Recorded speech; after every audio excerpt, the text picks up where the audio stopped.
We thought the Land Cruiser was gone forever mainly because Toyota told us so, but surprise! We expect it will share a basic platform and powertrains with the recently redesigned Lexus GX and wear a similarly boxy look. A twin-turbocharged V6 is likely, but we could see the Land Cruiser getting a hybrid setup this time around too. While the previous generation LC was a large-sized SUV, we think this time around it will shrink to medium-sized to do battle against other mainstream off-roaders such as the Ford Bronco and the Jeep Wrangler.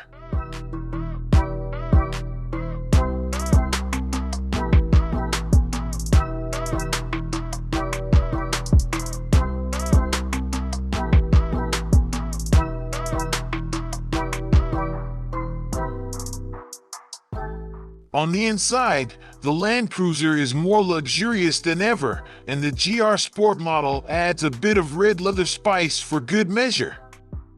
For what you pay, the infotainment system feels a little dated and is very similar to what you'd find in a RAV4.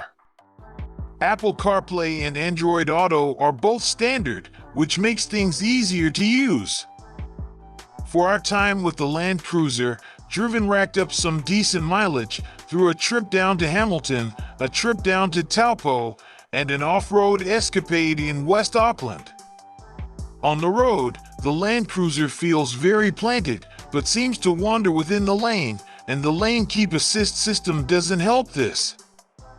At first, the constant steering adjustments are an annoyance, but will become something drivers will do without noticing. The dash features a 9.0-inch infotainment system that is Apple CarPlay and Android Auto compatible, both still wired rather than wireless, and pumps sound out via 9 speakers that provide plenty of volume while remaining clear even when pushed. A sporty vehicle needs a good sound system, and the GR Sport has that in spades.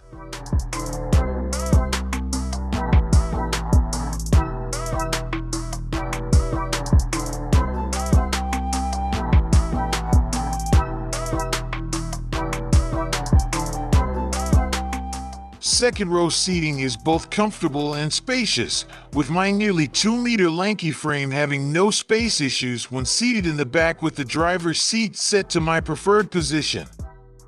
As you'd expect from a large wagon, especially one with no third-row seating, there's ample space for touring 4-wheel drivers or families with no more than 3 kids, and it would be an easy affair to accessorize the large cargo area with aftermarket storage drawers to maximize available space.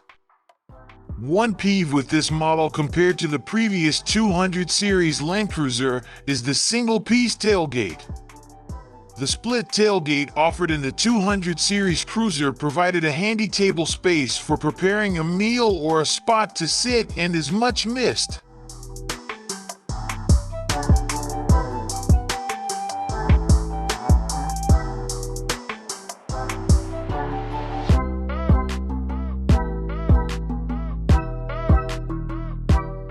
Headroom is excellent and legroom is decent behind tall front passengers, but the floor feels quite high.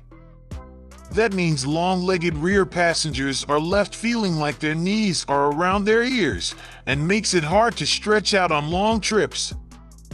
There's a significant hump in the center too, which means the middle seat is best left for small kids.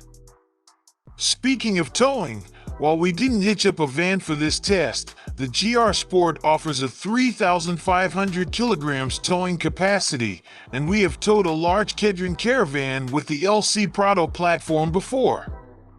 You can tell this vehicle has been designed with those that tow in mind. The brakes and suspension feel ideally suited to this task, as does the performance of the engine and transmission. On road, there's nothing offensive about the way the GR Sport rides, handles, and feels.